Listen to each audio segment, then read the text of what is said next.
think that's part of for the right kid, Aaron, I think that's part of the draw to a Notre Dame, as an actual player, is you do find some balance.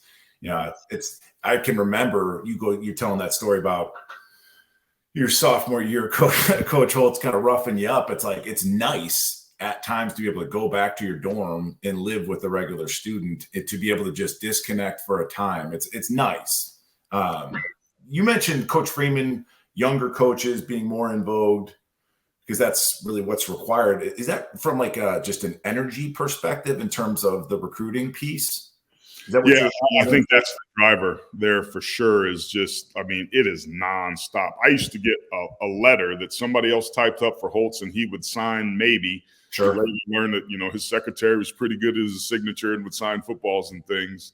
But it's a young man's game. It's nonstop, 24/7. These staffs have grown and grown and grown. Now there's, the internal production companies for social media or departments that go on. It's nonstop. And it's this arms race of no different than what we're seeing in social media that creates these extremes, because you have to cut through because there's so much noise. Programs have to do that themselves, and it becomes increasingly more difficult. So you've got to fly out to Las Vegas and film a movie short to be able to garner the attention of these young kids who are, swiping and locked into TikTok and YouTube Shorts, who's got an attention span of less than a goldfish. You have to find unique ways to stand out, and that gets harder and harder and harder for Nick Saban. Now, Nick grinds as much as he does, and he will jump on a helicopter and go to a player's game. They'll have summer camps where 600 people will come in because they want to look at 3 of those guys that they are recruiting. They want to see them up close. They still do those things. That's part of the grind, but it's becoming younger and younger and younger. And let's be honest, Mike, like, I was at the tail end where water made you a wussy, right? Like, you need water? Freaking wuss. What? Like, so we've come a long way.